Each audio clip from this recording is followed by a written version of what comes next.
자, 안녕하세요. 박 감독입니다. 오늘은 저기 이 코치님하고 같이 얘기할 건데요. 오늘은 뭐 특별한 건 아니고 우리가 한강 라이딩을 주로 많이 하는 이 서울 수도권의 멤버들은 대부분 한강에 있는 이제 그 자도들을 많이 이용을 하죠. 왜냐하면 잘 돼 있기 때문에 한강을 통해서 뭐 저쪽에 팔당 해가지고 뭐 양평 막 갈 수 있는 데 되게 많거든요. 뭐 저쪽에 인천 이런 쪽도 갈 수 있고 뭐 하여튼 오늘은 뭐냐면 한강 자도를 달렸을 때 약간 위험 요소들이 있잖아요. 그러니까 위험 요소가 다양하게 많은데 그 길이 뭐 공도처럼 이렇게 넓은 거 이게 차하고 같이 사용하는 길이 아니다 보니까 길이 좁아요. 좁은 상태에서 이제 교차하면서 주행을 하다 보니 그런 부분을 좀 주의해서 이렇게 이제 주행하는 방법이라기보다도 위험 요소에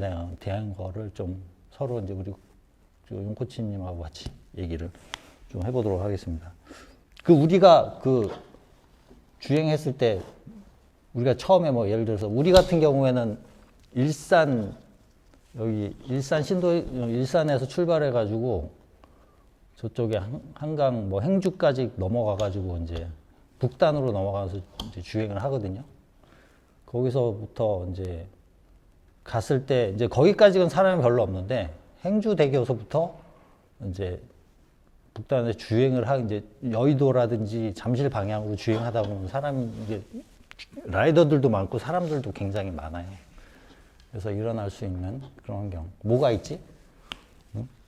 일단 평일보다 주말에 일단 가족 나들이 오신 분들이 맞아. 네, 어린 아이들을 이렇게 보호하는 과정이 지금 아무래도 좀 저희하고 좀 서투른 게 좀 있죠. 맞아. 그러니까 내가 한번 경험한 적이 방화대교 밑에 좀 지나가지고 한번 경험이 있었는데 그쪽 지나가지고 진행을 하고 있는데 아이가 그러니까 4발 자전거지, 3발 자전거. 그러니까 중심을 못 잡는 내가 언뜻 보기에는 거의 한 2살, 3살 되는 그런 이제 그 아이였는데 그 아이를 우리 주행을 하는 자전거 주행 라인에다가 버렸더라고. 그러니까 버렸다기보다도 타게 하더라고. 그래서 거기는 주행 라인인데 아니 아이를 자전거를 가르칠 거면 공원 안쪽에서 이렇게 뭐 이렇게 돌면서 재밌게 타게끔 해줘야 되는데 아이도 위험하고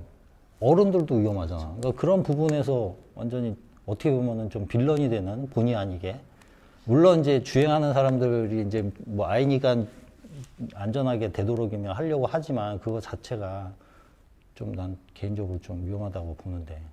근데 아이들 같은 경우에는 저희가 아무리 조심을 해도 아무리 아이를 보고 주행을 천천히 하더라도 어느 순간 언제 갑자기 어디를 튈지 모르는 게 아이들이라서 그러니까 그렇지. 그게 제일 힘들고 저희가 그렇다고 라이딩 중에 아이한테 뭔가를 이렇게 제스처를 취하거나 전달해 줄 수 있는 게 참 어려운 것 같아요. 네. 그것도 만약에 이제 거기서 아이하고 충돌을 했거나 어떤 문제가 생겼을 때 그것도 난리가 나는 거지. 거의 자전거 잘못으로 가지고 그러면 그렇게 되는 거지. 부모님의 잘못보다는 네. 아이나 부모의 잘못이 아니라 라이더의 잘못으로 가는 거니까 그건 항상 주의해서 아이가 있으면 차라리 어떤 얘기를 해주고 싶으면 부모님들한테 아이는 좀 안으로 좀 가서 뭐 좀 넓은 곳에서 주행 연습을 하시라고 이렇게 하는 게 좀 좋을 것 같고 되도록이면 거의 섰다가 가야 될 것 같아. 그렇죠. 그리고 또 그리고 제가 경험한 거는 그러니까 저희처럼 이렇게 라이딩을 전문적으로 하는 사람들은 라이딩 수칙이라는 게 있잖아요. 근데 뭐 이제 뒤에서 누군가가 올 수도 저희를 추월해 갈 수도 있으니 항상 진로 변경을 할 때는 뒤도 돌아보고 그런 게 있어야 되는데 그런 걸 모르시는 분들은 보통 이제 이렇게 말씀드리면 뭐하지만 일명 따릉이를 타고 오시는 동네 이렇게 어르신들은 그런 게 없이 갑자기 서신다던가 아니면 갑자기 주행차로를 변경하시던가 개 욕 나오는 거지. 네. 그런 사고가 한강에서는 정말 많은 것 같아요. 네. 화딱지나 네. 그러면 이게 뭐 보험 생각만 해도 처리 막. 문제도 굉장히 까다롭고 그런 문제가 너무 많은 것 같아요. 그러니까 그게 생각 외로 그게 지금 한강 같은 경우에는 주말에 몇 건씩 생기는 거거든요. 실질적으로. 그런 것도 있고 일단 또 내 경험에서는 뭐냐면은 뭐 늘 경험하지만은 우리가 뭐 최소한 그 행주에서 출발해서 가양대교 요쯤만 가도 저기 런닝맨들이 있거든. 런닝맨들이 있으면 런닝맨들이 자전거 도로에서 뛰어. 그 옆에 그 보행로가 있는데 이제 물론 그 사람 입장에서는 그거지 이제 보행로에 사람들이 좀 이렇게 지그재그로 있으니까 자기가 이제 충분히 잘 못 뛰거든. 그러니까 자전거 라인으로 넘어가서 뛰는데 되게 좀 불편해 사실은. 그렇지만 그거 역시도 어떻게 해야 돼? 피해 가야 되거든. 그러니까 그러다 보니 좀 그 뛰는 것도 참 민폐이긴 하지만 우리도 좀 짜증 나지만 어떻게 그 둘로 따지면은 자전거 그러니까 뛰는 사람으로 따지면 그 런닝맨이 약자거든. 그러니까 우리가 또 조심을 해야 되는 그런 상황. 진짜 머리 아프다. 지진 났다. 그 자전거 도로를 뛰시는 분들도 그냥 저희가 물론 같이 이렇게 자전거 지나갑니다 하면서 신호를 보내드리긴 하는데 또 단체로 뛰시는 분들은 저희처럼 답 없지. 자전거 도로를 1열로 가는 게 아니고 두 분씩 이렇게 2열로 이제 뛰는 그렇지. 걸 진행을 하신다든가 하시는 분들이 있으면 그거는 저희가 그냥 스톱을 해야 되니까 그렇지. 그런 것도 좀 문제가 되는 것 같아요. 맞아. 그러니까 그런 것도 좀 조심해야 되는 유형이 좀 있고. 그리고 이제 또 하나 뭐냐면 우리가 그 한강 도로를 가다 보면 그 합류 지점 있잖아요. 그러니까 가다가 보면 가양이 있고 뭐 어디가 합수천도 그러니까 있고. 그 토끼굴이 있는데 토끼굴이 그러니까 길이 좁다 보니까 이게 나오는 사람들이 잘 안 보일 때가 있거든. 특히 좀 자전거 같은 게 나오면 진짜 당황되거든. 그러니까 라이더들은 어떻게 보면은 자기네들이 또 라이딩을 하는 라이더다 보니까는 좀 저쪽에서 오는 게 있구나 싶어가지고 섰다가 가시는데 일반 생활 자전거 분들은 그냥 들어와가지고 우리하고 이제 거의 이제 부딪히기 직전까지 왔다가 이제 서로 욕하면서 이렇게 가는 그런 상황 이제 있고 진짜 또 거기에서 진짜 부딪히기라도 해봐. 그렇죠. 또 서로 이제 또 뭐 피곤하다 그러니까 또 생각해보면. 자도를 많이 타보신 분들은 그런 지점이 위험하다고 생각을 하고 항상 속도를 줄이거나 하시는데 그런 도로를 사고 위험도 없으셨었고 경험도 없고 그러신 분들은 그냥 저쪽에서 누가 오나 보다 생각도 안 하고 그냥 코너를 도시고 직진을 하시고 하시니까 그게 참 사고 원인이 많은 것 같아요. 그리고 이제 그러니까 나도 이제 가끔 뭐 모든 라이더들이 그 경험한 거일 수도 있는데 우리가 주행을 이렇게 하다가 한 사람을 내가 앞에 있는 사람이 천천히 가는 사람이 있으면 이제 추월을 하게 되잖아. 근데 나보다 더 빠른 사람이 나를 추월하는 경우도 있거든. 그런데 이제 그런 경우에는 이제 라이더들은 추월합니다 하고 추월을 해. 그런데 전기 자전거들 있잖아. 네. 전기 자전거들은 그런 얘기를 안 하고 그냥 확 넘어가더라고. 나 깜짝 놀라가지고.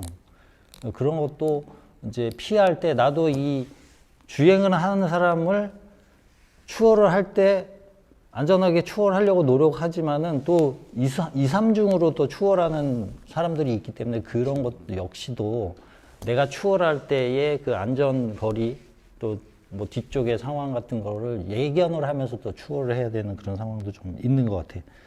그런 부분들.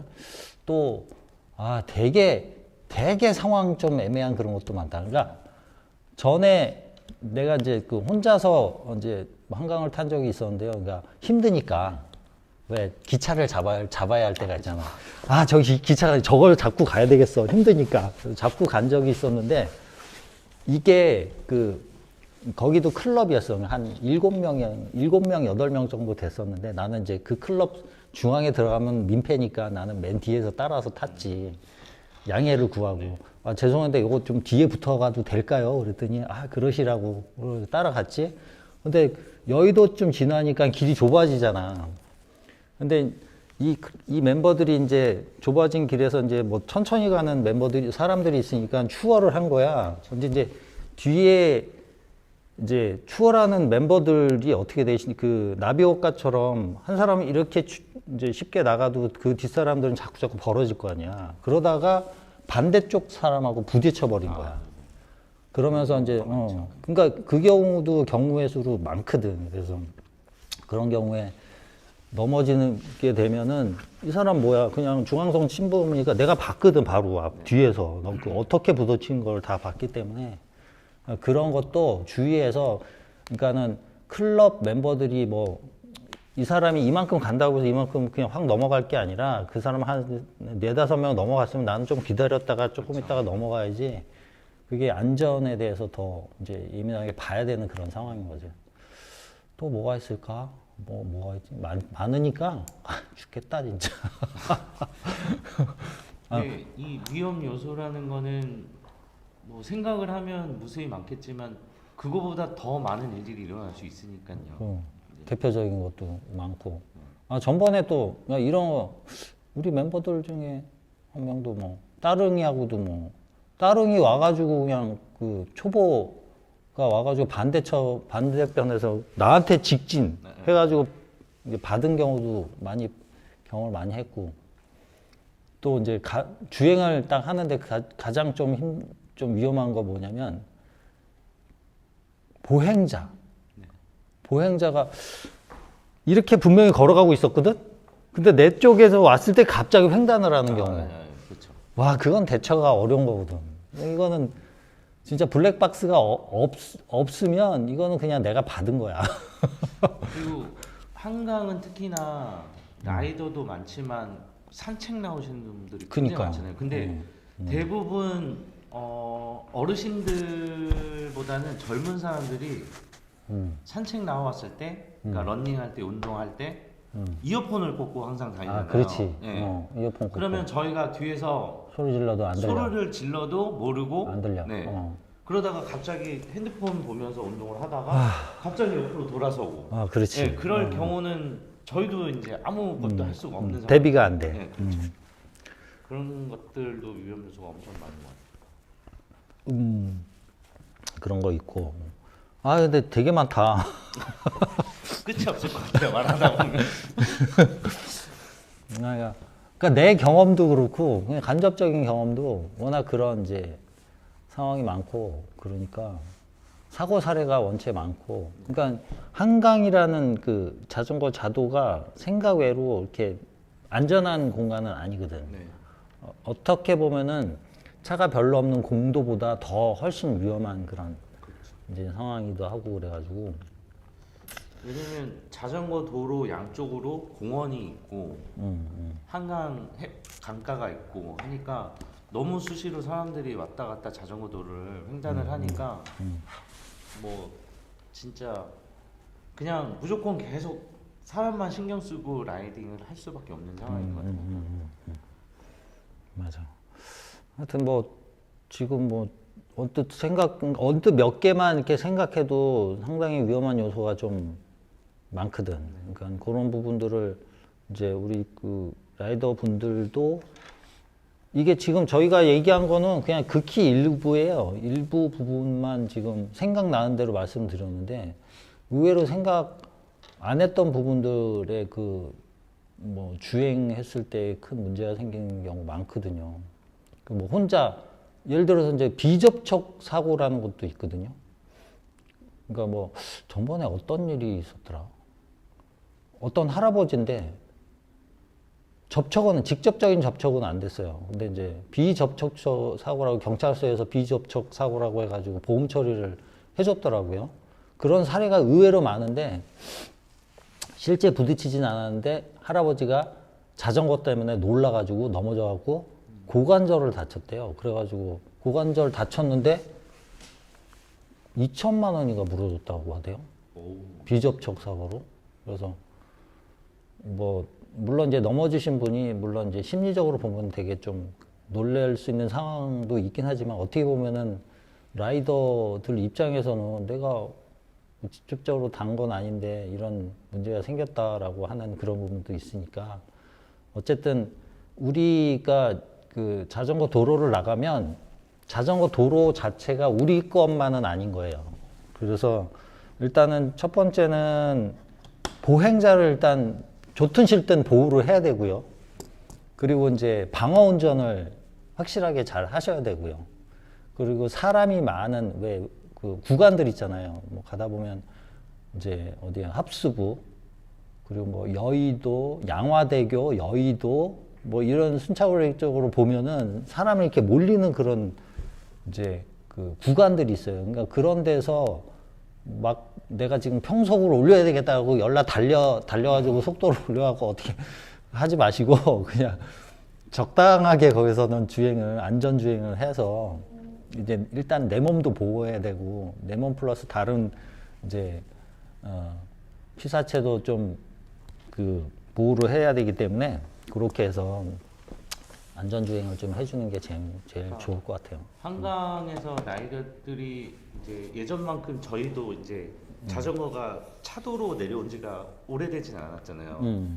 근데 저희가 아직도 자전거가 차도로 다니면 그 차량들이 자전거가 왜 차도로 내려와 하면서 위협 운전을 하시는 분들도 있고 그걸 갖다가 계속 클락션을 울리면서 뭐라고 하시는 분들도 계시지만 저희도 그럴 때는 솔직히 좀 당황스러울 때도 있고 당연한 건데 왜 아니야 라고 할 수도 있는 건데 저희도 똑같이 자전거 도로를 달리지만 인도에서 사람이 자전거 도로로 들어왔을 때 그걸 갖다가 무조건 우리가 잘했어 라고 하기보다는 이해하고 그 충분히 있을 수 있는 상황이니까 그런 것도 같이 이렇게 그렇죠. 네. 뭐 우리도 자전거 입장이긴 하지만 우리도 자전거 벗고 한강 좀 걸으면 우리도 보행자가 되니까 그렇게 해서 생각해서 보행자를 잘 보호를 할 수 있도록 하시자고요. 오늘 얘기는 좀 이거보다 사실 더 길 것 같은데 한 번 더 얘기해 볼게요. 저 나중에 한번 다 모여가지고 좀 더 얘기해서 한번 토론을 한번 해보도록 하겠습니다. 오늘은 하여튼 뭐 쓰잘데없는 얘기이긴 하죠. 잘 이런 얘기도 하다 보면 서로 할 얘기도 엄청 많고 그죠. 또 같이 라이더 분들끼리 모여서 같이 한 번들 이렇게 서로 얘기해 보셨으면 참 도움이 많이 될 것 같습니다. 네. 하여튼 오늘은 여기까지. 감사합니다.